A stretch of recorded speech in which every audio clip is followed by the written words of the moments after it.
Bonjour à tous, merci à vous de nous rejoindre sur Monaco Info. Quels sont les titres qui seront développés dans votre édition? Éléments de réponse dans ce sommaire. Nous prendrons tout d'abord la direction des États-Unis, la Californie précisément, puisque le prince Albert II est arrivé à San Francisco. Il doit participer à des événements sur les océans. Retour sur le week-end de découverte sur la patinoire, découverte des sports de glace, vous vous en doutez. L'École supérieure d'art plastique vous propose de découvrir une exposition éphémère jusqu'au 7 mars. Et puis musique pour terminer avec le concert dirigé par David Lefebvre à la salle Garnier. Le prince Albert II, je vous le disais en titre, est actuellement en déplacement aux États-Unis, en Californie, où il doit participer à deux événements majeurs liés à une thématique bien précise, celle des océans.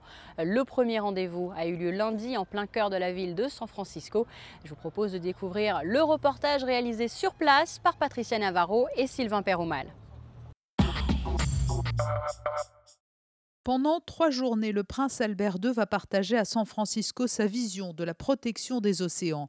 Son engagement au niveau international est plus que jamais reconnu et à valeur d'exemple. C'est pour cette raison que la première étape de son déplacement à San Francisco a conduit le prince souverain dans l'un des plus prestigieux hôtels de la ville. À l'invitation du Commonwealth Club de Californie, il a donné une conférence sur la place des océans dans notre monde moderne. Le Commonwealth Club est une entité politique créé en 1903. Il compte pas moins de 20 000 membres et sponsorise chaque année près de 400 événements autour de thématiques liées à la politique, la culture, la société et l'économie. Il fait vraiment partie de ces leaders charismatiques reconnus et son engagement fort dans le domaine des océans et de l'environnement est entendu aujourd'hui. Comme nous devons lutter contre des problèmes de pollution des océans, de réchauffement climatique, de changement climatique, ici même à San Francisco, c'est le cas aussi. Nos ressources en eau sont en danger et quelqu'un qui se préoccupe de ces questions ne peut être qu'intéressant à écouter et suivre. Devant 300 personnes, le prince Albert II a longuement exposé les risques qui menacent aujourd'hui les océans et les différentes actions que la fondation qu'il a créée et plus généralement la principauté ont mises en œuvre pour y faire face. Et parce que le destin de la ville de San Francisco est intimement lié à celui de l'océan Pacifique qu'il aborde, le maire de la ville, Ed Lee, a tenu à remettre une distinction très symbolique au prince Albert II pour le remercier de cet engagement sans faille en faveur des océans. Il lui a offert les clés de la ville. San Francisco est aux avant-postes de ce mouvement vert et en faveur de la biodiversité. San Francisco recycle par exemple 87% de ses déchets. Vous voyez donc le lien évident avec Monaco et c'est pour cela que le prince a tout naturellement été invité par le Commonwealth Club. Des leaders d'opinion attendaient sa venue et son intervention avec grand intérêt.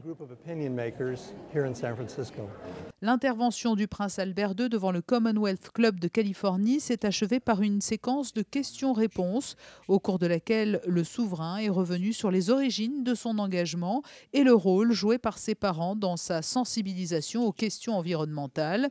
Il a également évoqué le sens du message qu'il devait ensuite délivrer quelques heures plus tard à des centaines de leaders mondiaux du monde politique, des ONG, des chercheurs et de grandes entreprises réunis au sommet mondial des océans qui se tient jusqu'à mercredi à Half Moon Bay à 1 heure au sud de San Francisco.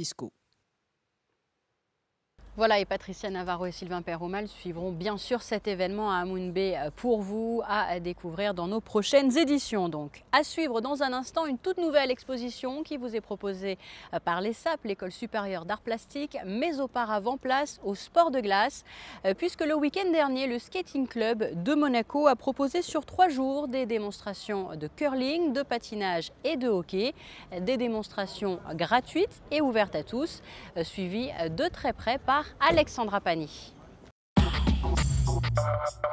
Dès la première journée de démonstration, le public a été séduit par l'opération menée par le Skating Club de Monaco. Une trentaine de spectateurs ont joué le jeu et se sont essayés aux disciplines du curling, hockey et patinage. C'est une opération qui a été imaginée par le Skating Club pour promouvoir un peu tous les sports qui sont pratiqués au sein de ce club, c'est-à-dire le curling, le hockey, le patinage artistique et le short track. Bien entendu, c'est une première opération, donc c'est un peu difficile, c'est une première année aussi où l'on prend nos marques. Mais cette opération, ce qu'elle a d'important, c'est de Il y a la gratuité, donc pour toutes les personnes qui veulent venir s'essayer. Chaque heure, il y a une quarantaine de minutes de démonstration d'une activité spécifique. Et les dernières 20 minutes, le public qui est dans les gradins peut venir sur la glace et s'essayer soit au hockey, au curling, au short track ou au patinage artistique. Je vais te réexpliquer comment ça se passe. Ouais, je crois que c'est bon, là, pied là. Voilà, donc ton pied À gauche.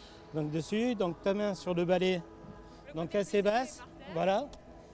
Tu plies bien sur tes jambes. L'opération s'est déroulée dans la bonne humeur grâce aux bénévoles présents, l'objectif étant de faire découvrir ces sports de glace aux plus jeunes. On a fait une compétition toutes les deux pour voir celle qui allait mettre la pierre le plus loin et j'ai perdu. Je savais même pas que ça existait. Non mais vraiment Moi pas. aussi, mais je pensais plutôt que c'était comme au JO, en fait, on doit viser les cibles et tout. Puis là, on devait juste essayer d'envoyer la boule le plus loin possible. Nous on est sans au stade tomber. débutant.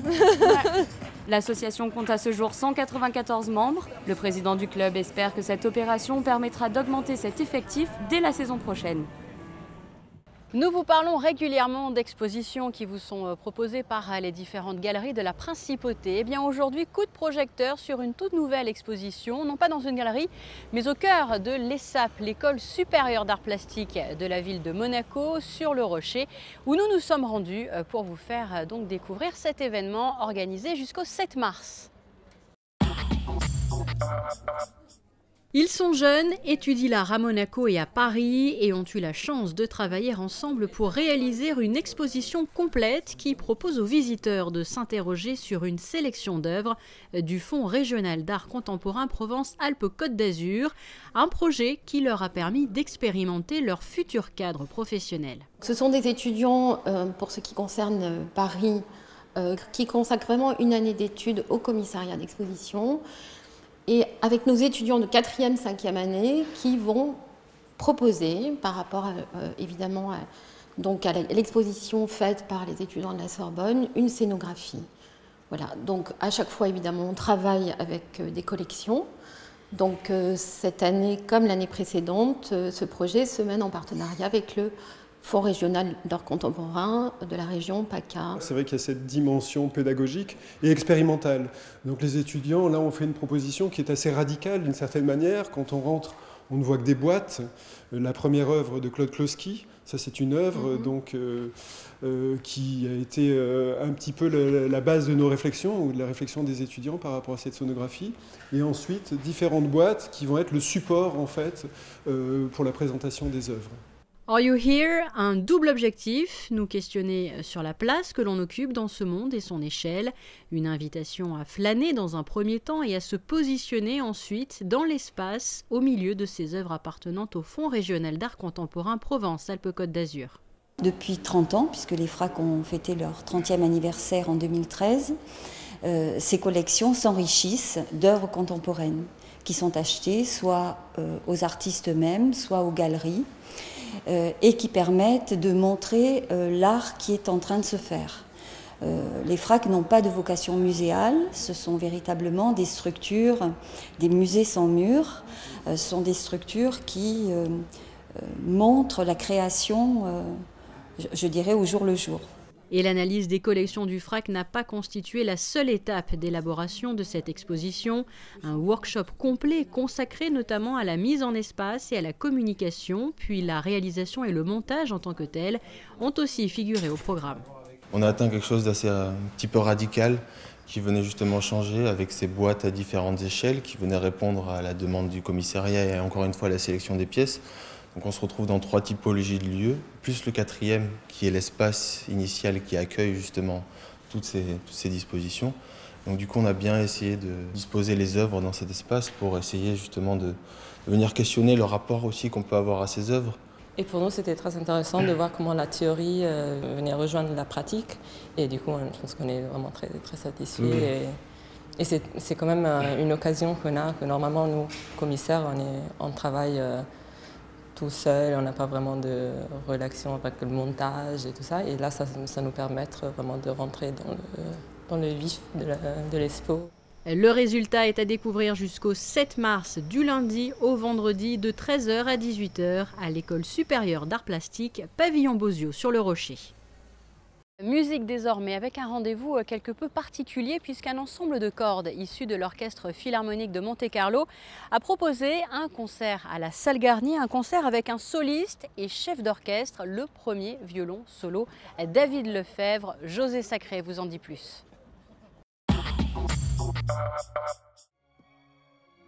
Sous les ordres de la Salle Garnier de l'Opéra de Monte-Carlo, l'Orchestre Philharmonique de Monte-Carlo, en version réduite, un ensemble à cordes de 16 musiciens, nous a offert samedi 22 février un concert de toute beauté avec en soliste le premier violon super soliste de l'orchestre, David Lefebvre, pour l'occasion également chef d'orchestre.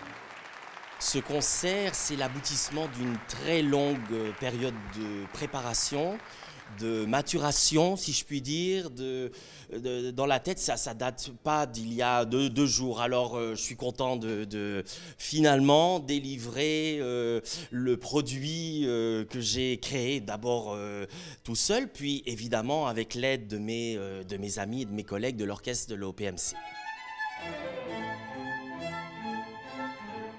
Au programme de ce concert, la suite pour orchestre à cordes opus 42 Grieg, la sérénade pour orchestre à cordes en mi majeur de Dvorak et le concerto pour violon et orchestre à cordes en ré mineur de Mendelssohn, une œuvre de jeunesse moins célèbre que le concerto en ré.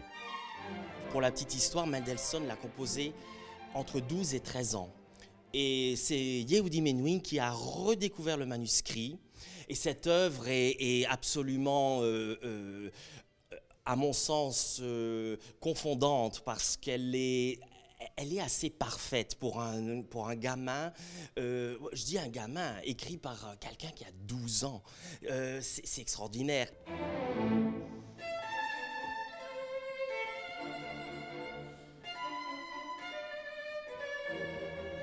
Je pense que c'est un travail complémentaire pour des musiciens d'orchestre de travailler également sans chef d'orchestre au moment du concert parce qu'on obtient une autre réaction de la part du musicien. Pas meilleure, pas moins bonne, une autre.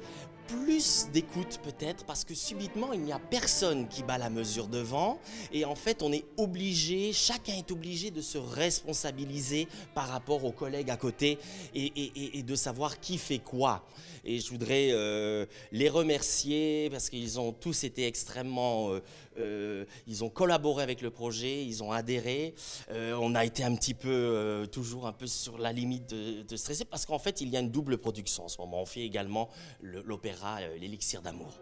Ce concert de l'ensemble à cordes de l'Orchestre Philharmonique de Monte-Carlo avec en soliste et chef d'orchestre David Lefebvre n'aurait pu être qu'un concert parmi tant d'autres dans la programmation très chargée de l'Orchestre Philharmonique de Monte-Carlo. Il n'en fut rien.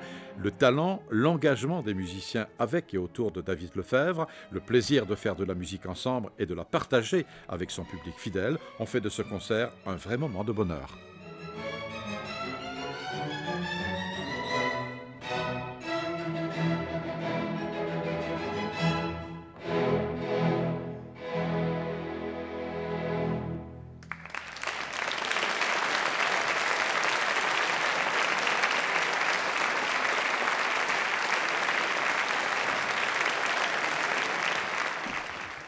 Et après les faits d'actualité, voici vos prévisions météo.